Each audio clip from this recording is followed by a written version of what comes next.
Welcome to the Energize, Explore, Enjoy podcast, where we bring you inspiring conversations about food, fitness, and adventure, fueled by the power of the energy pods. Let's do this!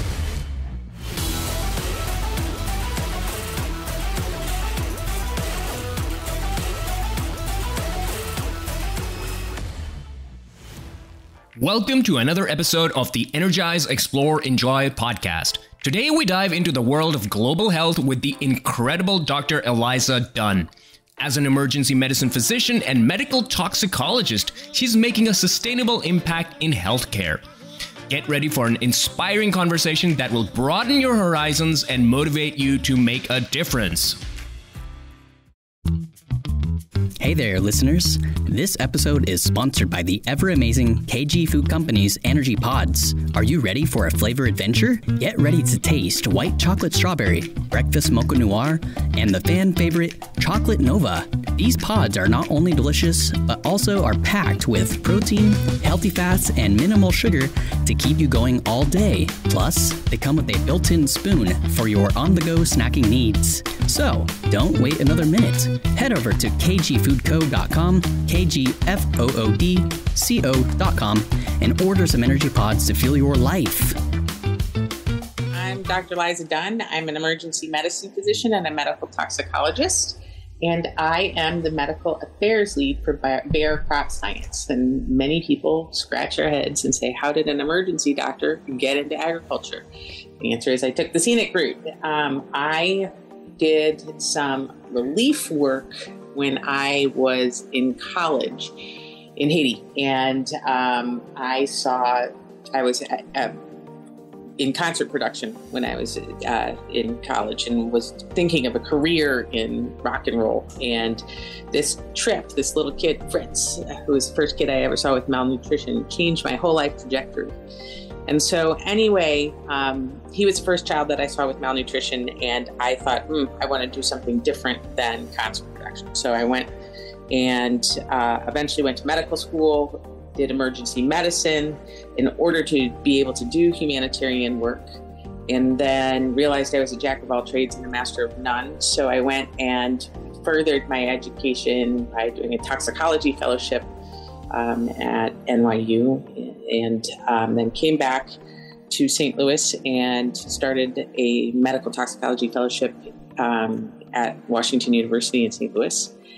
And in 2010, there was the big earthquake in Haiti, and so I organized a relief mission with several residents back to Haiti and found it in a state that was not so terribly different than I had left it 21 years prior, and realized that with these relief missions and things like that, Haiti gets some of the most incredible amount of aid, and it doesn't seem to be doing much. And I started thinking critically, how can we improve the situation there?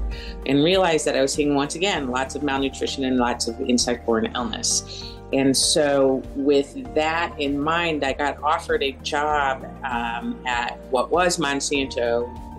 And the day I got hired was that Bayer bought it. The importance of Bayer and Monsanto is that they really have their seed companies, and as well as pharma with Bayer and consumer health. But they produce wonderful tools for modern agriculture that help feed the world. And I think that the GMOs are really, really critical for reducing environmental footprints of agriculture and providing food security for people. And so I think that these are wonderful, very interesting science-based products. And so I spend my time doing outreach to talk to people about the safety and benefits of modern agriculture and how pesticides are actually critical for public health. And that's how I got there. I have a very interesting question here. What are some of the most interesting, fun, or influential things that you think Bayer has contributed towards humanity as a whole? Yeah, that's really interesting. So our motto is, health for all and hunger for none. We are really a One Health company. One of the projects that we're working on is something called the Safe Use Ambassadors Program. In the Safe Use Ambassadors Program, Bayer has committed by 2030 to help 100 million smallholder farmers learn the best ways of growing crops so they aren't subsistence farmers anymore. They are able to have enough sustenance, nutrition for themselves, and then be able to sell whatever extra they make. So using the best, most advanced techniques that they can and make it affordable for them to be able to do that. And that's really how the U.S. kind of lifted itself out of poverty, right? So if you think about it, in 1900, the 45% of the population farmed in the U.S. and we lived to the ripe old age of 45. By 2000, 2% of the population farmed, and we're pushing 80. And that's because 5 public health advances of the 20th century that are unprecedented in the history of mankind. Remember, we've got 10,000 years of experience with organic farming and 50 years of food security in the West because of these advances. So those advances are food security, water sanitation, vaccination, antibiotics, and vector control. And then on top of that, for women, there have been big advances in women's health, preventing postpartum hemorrhage and things like that, which incidentally comes from a crops story, but we can get back to that later. Anyway, so as part of the Safe Use Ambassadors Program, we're sort of modeling after what we call the land grant programs that were established in the States in the late 1800s. So as people moved west in the States, they settled along the way, and so you had very dispersed subsistence farmers. And so land-grant universities were established in order to give professional help to these smallholder farmers in order to make them productive. It's to be able to be the best practitioners of farming possible. And so American farmers got very, very efficient and started growing productive crops. Their yields started increasing and things like that. This was such an important program that in 1905, there was a dress rehearsal for the Russian Revolution. Peter Stolypin, who was the prime minister of Russia at the time, wound up trying to understand the reasons for the discontent in the peasant classes. And he really touched on something important. He recognized that they weren't holding their own land, and what they grew, they couldn't keep themselves to feed their families, and they couldn't profit from it if they had extra. So he looked to the land grant programs of the United States and set a similar program in Russia where he gave little grants to the peasant class, and by 1918, they were feeding 50% of the Russian population, which is incredible. And that's the dawn of the Russian Revolution in 1918. They unfortunately were subsequently, they recollectivized land and wound up causing them to starve. And they were thought of as, wealthy landowners, even though this had been only implemented over a short period of time. And so they wound up calling them the kulaks, and the kulaks wound up being sent to the Gulag and starving during the Holodomor in Ukraine because they sort of lost all of the wonderful advances that they had gotten. So the point is that agriculture is really the foundation of civilization, and good agricultural policy can help farmers be productive. And when they're productive, they can lift themselves out of subsistence farming and go to schools. And this is actually really kind of a human rights issue because, women can be tied to the land and children tied to the land.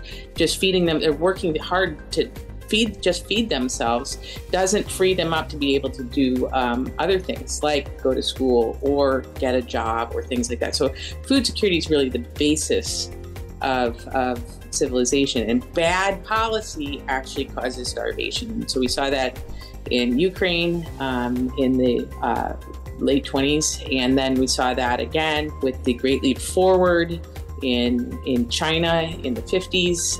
50 million people starved because of bad agricultural policy. And we just saw it happen in Sri Lanka this past year, where bad agricultural policy had a knock-on effect.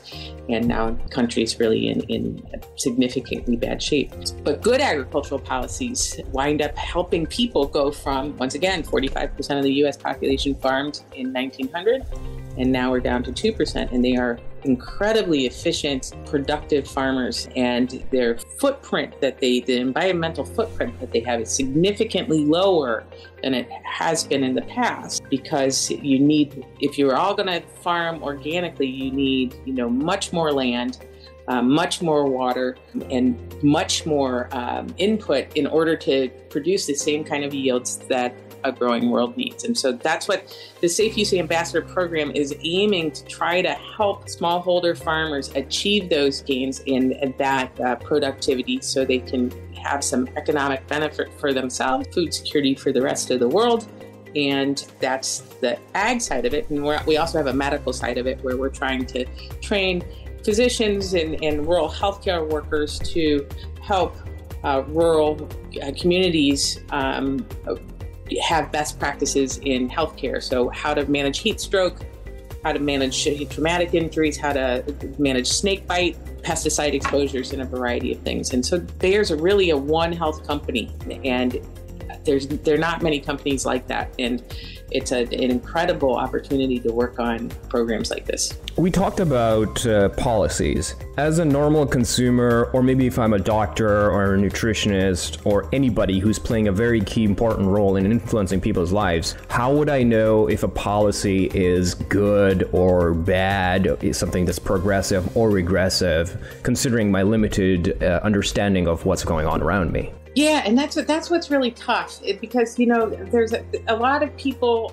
try to make policy that they think is good. So I would contend that there are a lot of physicians and a lot of medical organizations, all the way up to the World Health Organization, that are commenting and weighing in on agricultural policy. And the reason why they're doing that is because they have seen an epidemic of non-communicable diseases, so like heart disease, diabetes, cancer, hypertension, and they're trying to figure out how to address those non-communicable diseases, because they have a huge impact on life expectancy and things like that. What they think they understand is that the way food is grown, the way food is processed, and the way food is consumed are all contributing to those things. And so they're making policy recommendations to international bodies about agriculture. Unfortunately, you have a much bigger group of physicians and public health officials than you do farmers. Remember, we said 2% of the population farms. So the farming community, first of all, they're very busy growing their food, so they don't have a lot of time to go talk to policymakers, right? Mm-hmm. But they also don't have a lot of a voice,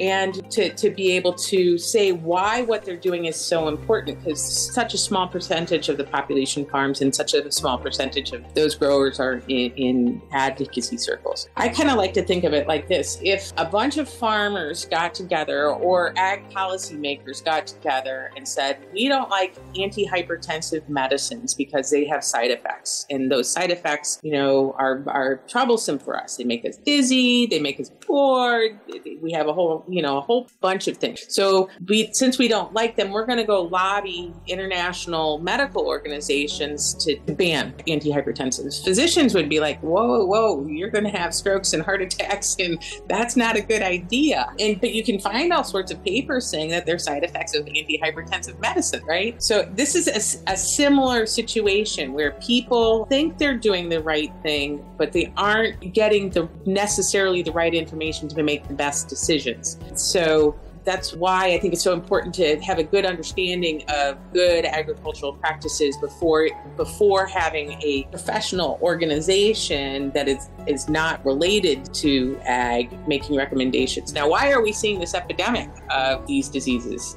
Well, the reason why we're seeing this epidemic is because these are diseases of aging, right? So because you're not dying from vaccine or antibiotic preventable illnesses, or because you're starving because you don't have food security, or because you have vector-borne illness like the plague or typhus or malaria, or because you don't have water sanitation, you are living past the ripe old age of 5. And remember, life expectancy was 45 in 1900. It was actually 35 in 1800. So we're seeing diseases of aging, and these non-communicable diseases need to be addressed, but not by reverting to the same practices that we had in 1900 and 1800, because we've forgotten what that existence was like. And so I guess the way to answer your question a little bit more directly, and I'm sorry this is a little roundabout, is go to experts in the actual field that's being discussed. So it's really important to hear from experts in agriculture before you make your decision about how it's linked to a medical problem. People sort of demonize food processing a lot. Well, food processing, if you remember the story of the little red hen, is the little red hen is asking for all sorts of help to get wheat harvest and then milled and then processed in order to turn into a loaf of bread. And nobody wants to help her with anything except for the eating part of it, right? And then she's like, well, I just did all of that. And that's what food processing is, right? Food processing is also another women's rights issue because it helps women get out of the kitchen and be able to, go study and do work and things like that because they're not busy doing everything from harvest to milling to, processing the food themselves. So you don't want ultra processed things all the time, but don't throw the baby out with the bathwater. So it's really important to listen to experts in the field of agriculture, in this case. It's also really important, I think, to actually talk to people from industry. We have a whole bunch of scientists who are brilliant scientists who invent incredible things that people find useful. People won't buy things that they don't find useful.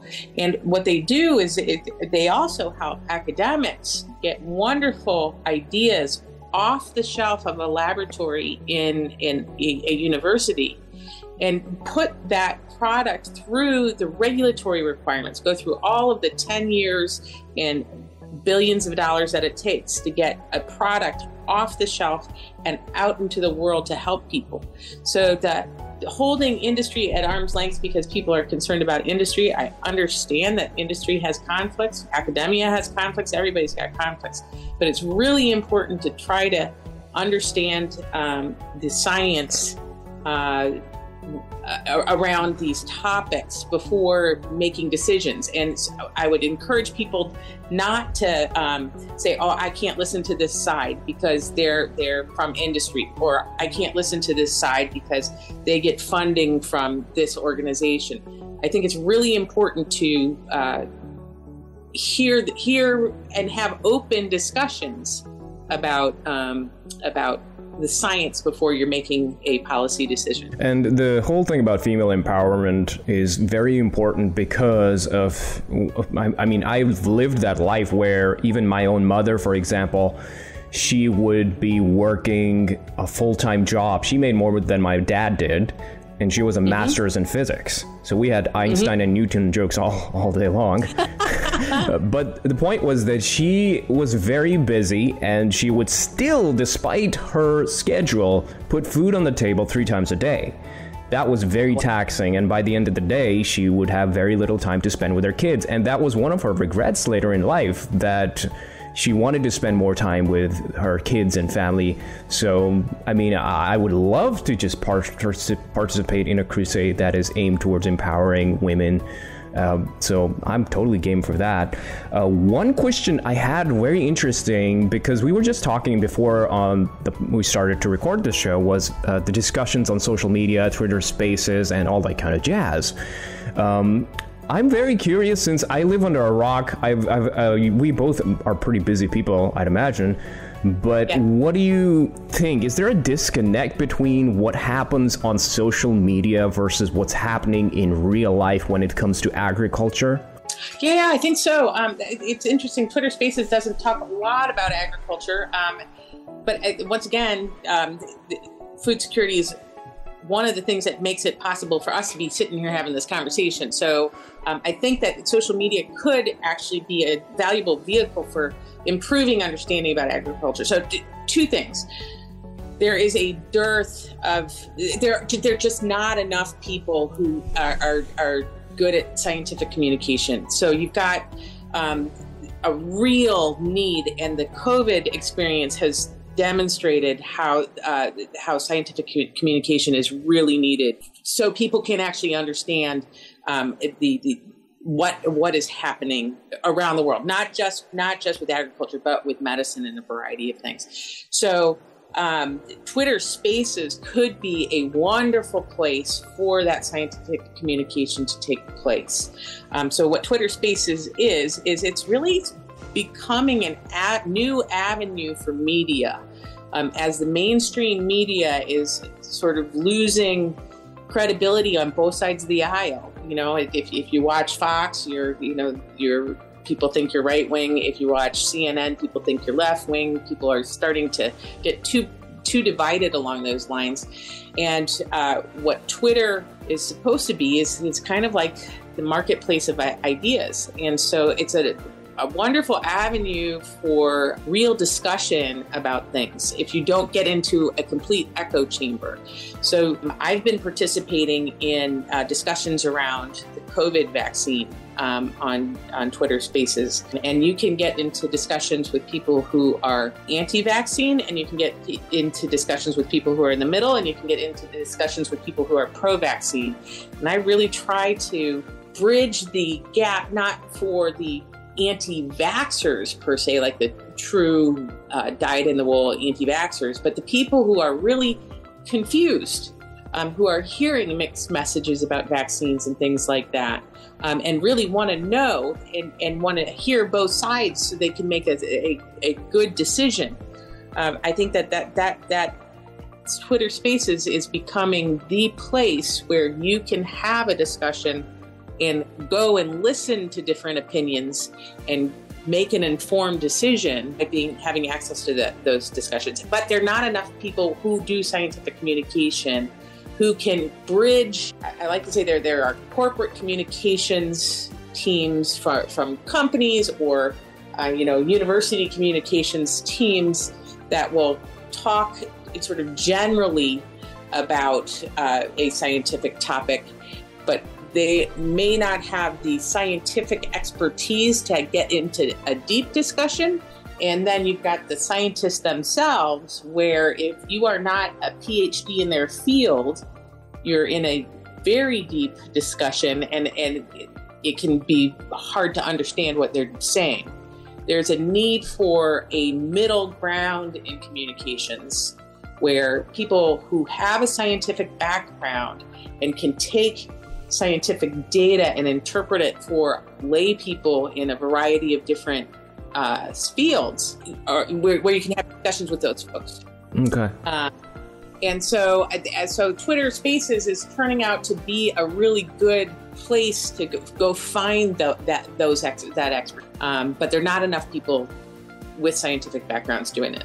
So actually, you know what? Now that we're on the topic of COVID, I understand it's a very controversial issue. So run me through what exactly ended up happening. I consider myself to be someone who lived under the rock during that period of time. There was a lot of divisiveness. There's a lot of left-right political divide as well. So what happened here? And the more important question would be eventually is what can we do in the future to keep people on the same page in a very constructive way and handle situation even better? Yeah, that's a really interesting question. So I actually do a talk called How Medicine Became Monsanto, COVID-19 and Pitfalls in Scientific Communication. And what I try to do with that talk is I have a mixed audience of physicians and healthcare providers, and then growers. So physicians and healthcare providers tend to be liberal, urban, a little bit more left-leaning. Growers and producers tend to be more rural, conservative, and a little bit more right-wing. And neither one's extreme. That's just kind of the milieu that they are in. And it's been fascinating to watch the whole thing happen with the COVID vaccine, because physicians are seeing for the first time what it's like for growers. So growers have known for decades that GMOs are fine, they're safe, that pesticides are really critical for food security, and pesticides are critical for public health. They prevent, people from getting diseases like the plague and typhus and things like that. But physicians who are not growers have been like, we don't like these things. We're concerned about, the impact that they have on human health and in pediatric health and planetary health and things like that. And the scientists in the ag space were like, well, we're going to just let the science prevail because we know that the science is fine and it's good. And we know that these things work and they're really, really important. Well, obviously the science around GMOs and pesticides has not been persuasive for people. The same thing happened during the COVID epidemic. For the first time, people were overwhelmed by patients coming into the hospital, especially in New York, which was ground zero for COVID. And so when physicians saw the vaccines on the horizon, they were like, oh my gosh, there's a light at the end of the tunnel. And what they didn't realize was it was an oncoming train of anti-vaccine sentiment. And people who, because of the political polarization around Operation Warp Speed, and this was the fault of both parties. Initially, the Democrats were saying, we don't trust Operation Warp Speed. This is a Trump-derived vaccine. It was done too fast, this, that, and the other. And then when Biden came in office and people were pushing mandates and things like that, then the right side started saying, we don't trust this at all. And, these tests were done too quickly. And there are all sorts of arguments. But now you've got these two camps that completely distrust each other and the vaccine. And it's because of the animus towards Trump and the animus towards Biden. And what it's done is it's really damaged the science, right? So the physicians were like, well, we're so excited to see these vaccines because finally we've got something to manage the death toll that this is taking. And we know that the science will prevail. Well, the science hasn't prevailed. And so there's this upswell of anti-vaccine sentiment that's starting to spill into other vaccines, which is very concerning to me. So this talk that I do is to get the two of them together and explain to the growers and rural folks about COVID itself and how COVID works and how the vaccines work. And then also compare that situation to what they've been dealing with GMOs and pesticides and explain to the physicians how GMOs work and why they're so important and why pesticides are so important. And it's amazing how that bridge starts to help people overcome some of their inner biases that they weren't aware of about other people and about science. And so I'm hoping to amplify that kind of interaction in the future. And that's what Twitter Spaces is really doing. They're having people who generally wouldn't talk to each other on the same stage, trying to talk to each other. And it's not always easy and it's not always pleasant, but it's so important. What are some steps we could have taken or we can take in the future to handle the situation better? I understand the political divide. I hope things get better considering that we have a rise in tools like artificial intelligence. We have a much more streamlined approach towards communicating each other. So what could we do better in handling a future catastrophe? Doesn't have to be COVID type thing, but what are steps where something medical, something catastrophic happens? Yeah. How do we handle it? I think we have to handle it with a little bit of grace and humility. First of all, science is an evolving thing. So you may not have all the answers at first. We were all in this epidemic together, right? And we were learning as we were going along. Novel virus, all of this stuff. Second thing is to recognize that the hindsight is 20/20. So now that we have all sorts of information, knowing that some of the things that weren't right before, you can't be being so judgmental of people making mistakes as everybody's in this together learning is destructive too. I understand that people were put in terrible situations, and I think I can understand how difficult it is to forgive. But it's really important to forgive and figure out how to. You don't have to forget, but we've got to figure out as a nation how to get back together to work towards the things that we want, the things that we want to have for our children and in our future and in our country.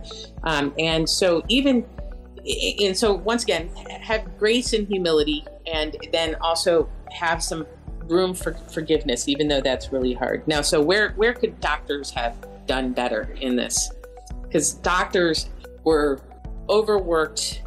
They were having burnout anyway. And the medical system has really evolved into something that is very difficult for physicians and patients to deal with. So both of them are frustrated. When you have a doctor who's seen COVID patient after COVID patient after COVID patient, young, healthy, pregnant women dying, people who losing their family members and things like that, and you see this vaccine come along, and then you see people who don't want the vaccine and those people start dying.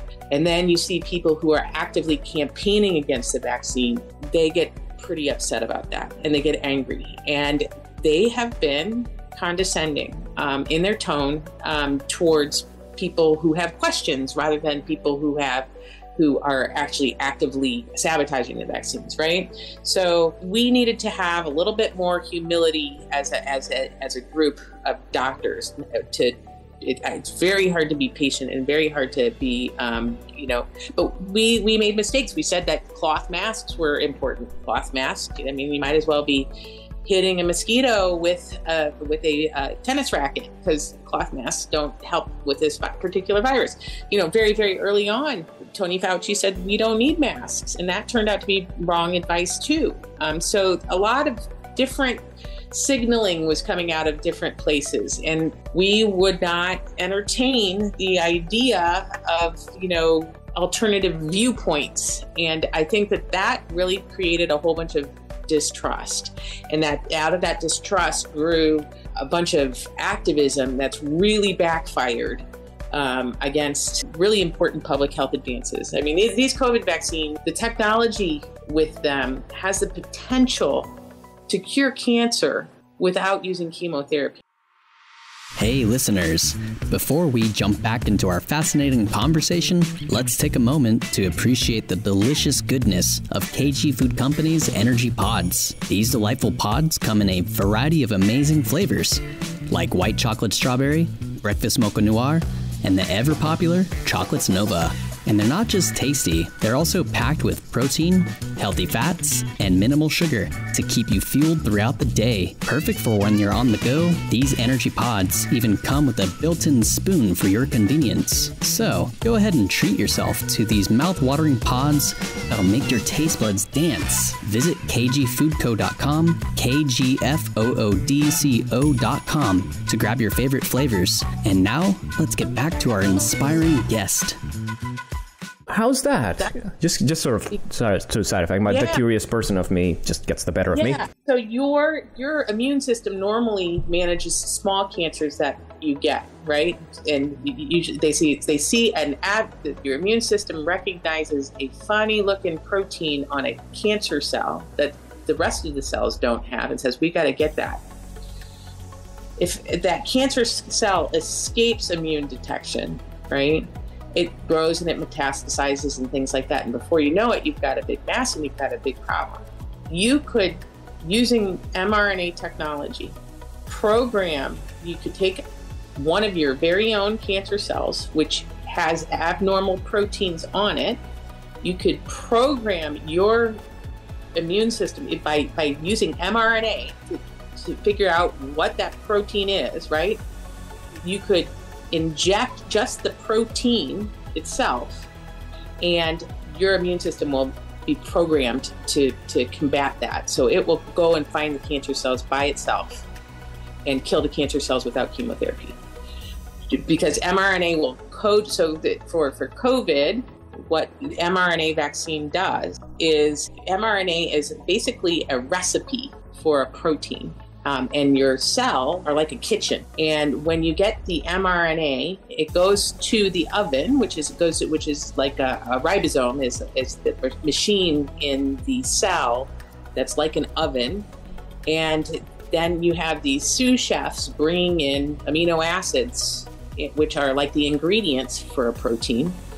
And the mRNA makes a protein, and then that protein gets packaged and trafficked out to the outside of the cell. And your immune system recognizes that protein as foreign and says, "Ooh, we've got to take care of that cell. We don't want that cell to be abnormal." So you can have one viral protein instead of a whole virus and your immune system can get trained to target that protein so the virus can't get out of control. So you could do the same thing with your own cancer cells, because your own cancer cells have abnormal proteins on their surface, and you could train your immune system to target one or two of those proteins using the same kind of technology and theoretically not need chemotherapy.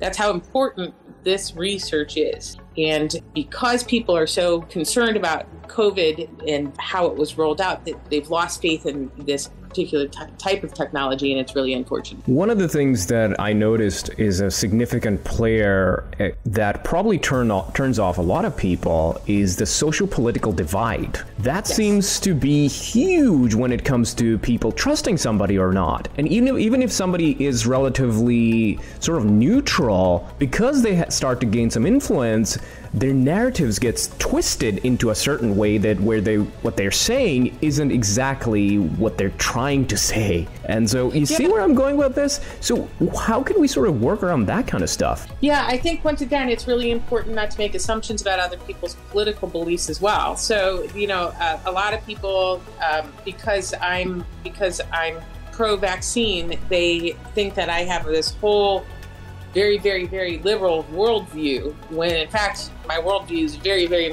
much in the middle. I agree with right-wing people on some things, and I agree with left-wing people on some things, and I think most people are actually like that. But it's gotten so polarized that if a lot of people are being pushed in one direction or the other. And so I think that, once again, it's really important to be able to have an open, honest discussion. And once more people are willing to engage with people on the other side and not think that all Biden voters are communists and that all Trump voters are fascists, and you can't talk to them, they're deplorable on both sides. Once you understand that we have the same goals, we want to be healthy, we want to be productive, we want our children to be successful. Those are the basic goals. And how we get there and our ideas about how to get there may be different, but up until the past couple of years, we've been able to have conversations about this. And now people are too divided. So once again, I would say, maybe have a little humility, have a little forgiveness, and try to hear what other people are saying, because most people are really in the middle, and the fringes are what is controlling the dialogue. I hope that answers that question.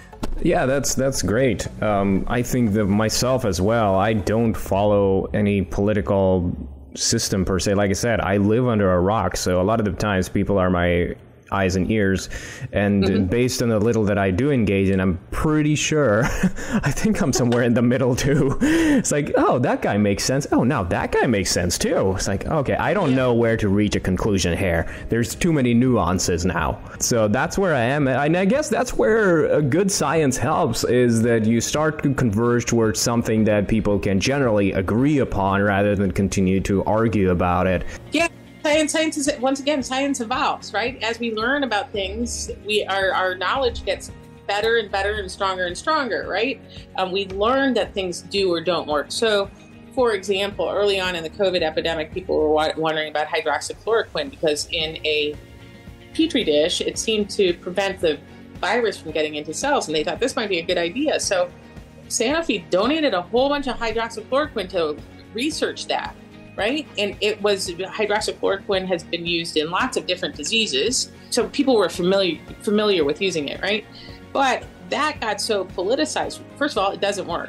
Secondly, it has a narrow therapeutic window. So it can actually cause harm if taken in overdose, or sometimes even in therapeutic doses. It can cause retinal toxicity. People can go blind. So I wouldn't blatantly go running around telling everybody they should take this as a miracle cure for COVID. And hydroxychloroquine got very, very politicized very, very early on, and good journals even published misinformation and disinformation about hydroxychloroquine. The Lancet published an article in May of 2020 talking about how in 96,000 patients, hydroxychloroquine was shown not to be of benefit in ICU patients with COVID. And then the Lancet had to retract that article because it turns out that they couldn't provide the data. And people were like, where did you get 96,000 patients in 6 weeks since the pandemic's been declared? One. And two, your stats aren't matching up what our national records are showing. And three, we want to see the data. Well, they couldn't provide the data. And the reason why they couldn't provide the data was because it was all falsified by a group called Surgisphere. And the people who were part of Surgisphere, who were quote unquote running the study, were a cardiologist, a science fiction writer, and an adult stripper. turned out to be the people who put together this quote unquote data. So the Lancet had to retract it. And lots of people went, oh my gosh, well, maybe it does work, because this top tier journal has published this stuff. And it turns out, and they were very vocal about people like wondering about peer review and stuff like that. They were not nice to people who were questioning the article. And then the article has to be retracted.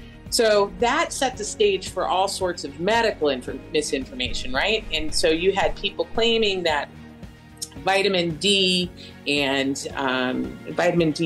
ivermectin and zinc could prevent COVID, and you would have complete no discussion around those things. And the ivermectin got completely squashed too. So ivermectin looked like it would work in the in vitro. It turns out it probably doesn't work. But the difference between ivermectin and hydroxychloroquine and vitamin D and zinc is they're not going to really hurt you. So if people are taking that off label, I don't particularly care, because they're not going to hurt themselves with it, right? And people do all sorts of crazy stuff when they're sick. They think, they do homeopathy to treat cancer, and we don't tell them they can't talk about that. We tell them it doesn't work, and that's the truth. It doesn't work. But we don't tell them they can't do homeopathy. Don't tell them they can't take vitamin C. We don't go after after them and tell them that they're ridiculous and stupid. And that's what happened, right?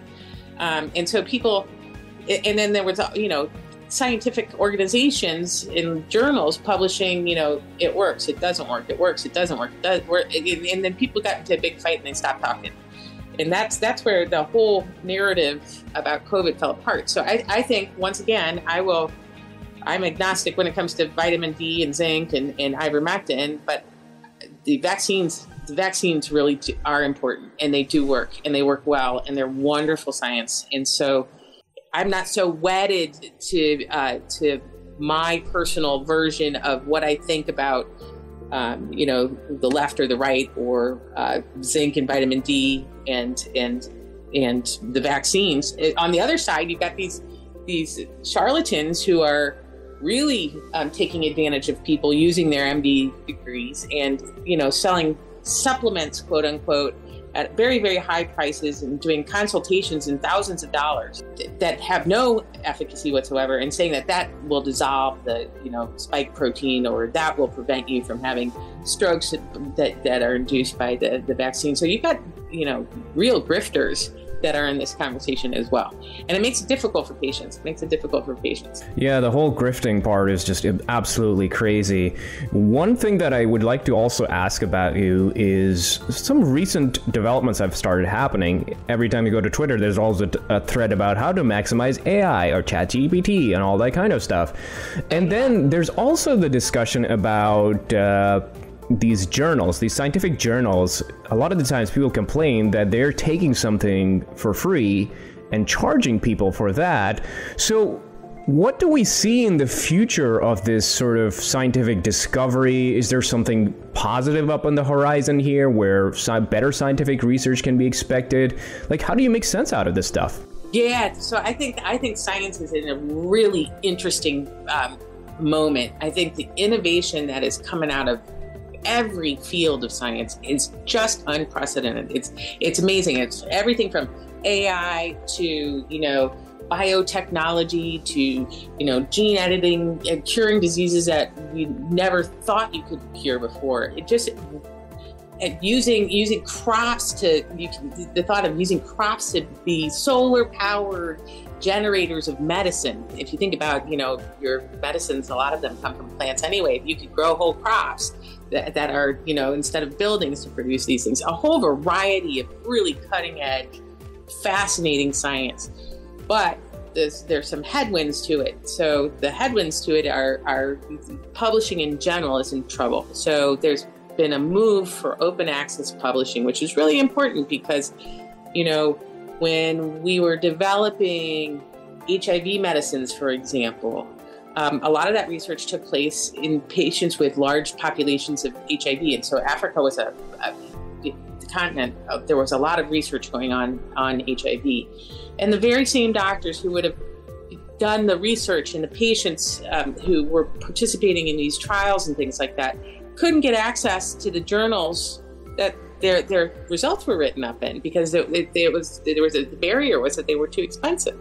And so the thought is that, we need to provide it, especially because these studies are often government funded. So the population's funding it through taxpayer dollars. Population can't get access to these articles because they cost too much. And so, and same thing with the researchers and the trial participants. And so the move for open publishing really took off.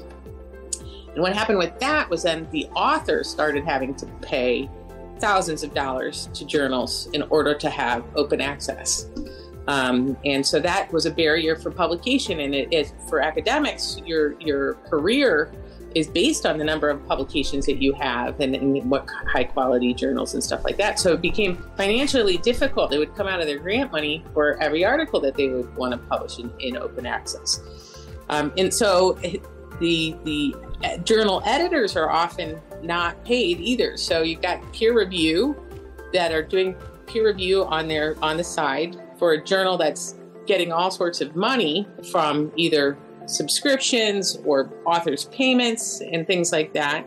And peer reviews done for free on the side. The research is publicly funded, and the journal's making a lot of money. And so two things. It made people very, very upset with the way journals are run just in general. And it did another thing. It caused the flourishing of predatory journals, which predatory journals are publishing unpeer-reviewed nonsense, which is getting into the scientific literature. And when people who don't know that there's a particular journal that is willing to publish their article, legitimate researchers are getting burned by it because their legitimate research is being put in a predatory journal. And so scientific misinformation and disinformation is blossoming in that area. And when you think about what that means for science in general, especially if AI is involved, you've got fraudulent articles about a topic and you have AI incorporating those articles in a discussion. Now you have a real problem about what's real in science and what's not. So those are the headwinds that are facing scientific journals. And I think that we're going to see some new thing, just like Twitter Spaces is really becoming, Tucker Carlson's off the air in Fox and he's coming to Twitter. A lot of leading commentators, all the politicians are on Twitter.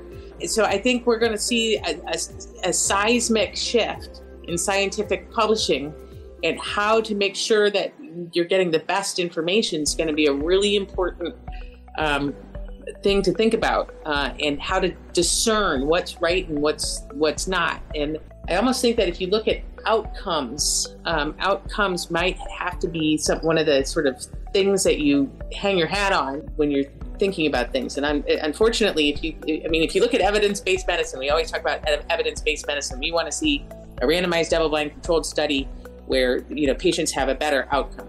Or for ag, we've seen what happened in Sri Lanka. Sri Lanka collapsed when they decided to go all organic and ban pesticides and fertilizer. Collapsed. The whole economy collapsed. That should be an outcome that should be governing or steering your policy making and your scientific judgment about things.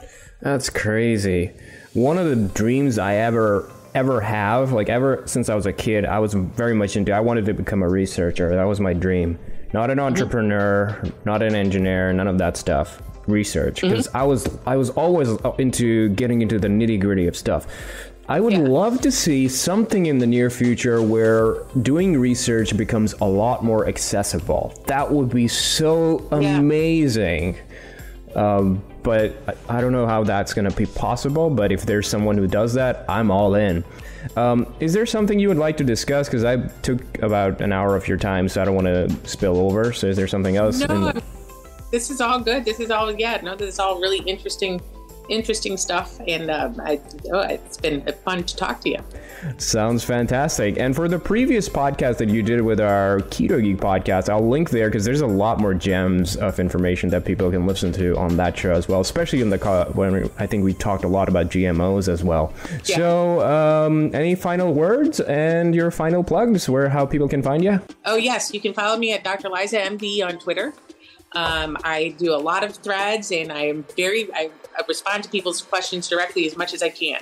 So feel free to follow me, and I'm happy to answer questions about medicine, about agriculture, about a variety of different topics. I also do a podcast. I'm a co-host for a podcast called Facts and Fallacies, while the other co-host is out on maternity leave. So come listen to those. I'll be tweeting those and go into some interesting topics about science in general from the Genetic Literacy Project.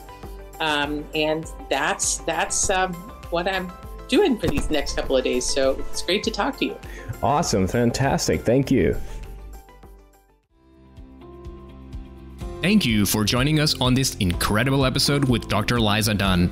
Stay tuned for more amazing content on the Energize, Explore, Enjoy podcast. Next week, we have a special guest lined up, the charismatic James Kennedy, a renowned science communicator, and made famous for his amazing and wacky chemistry infographics. Get ready for an engaging discussion that will blow your mind.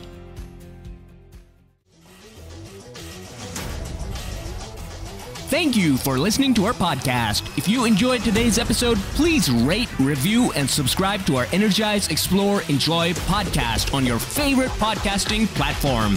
See you next week.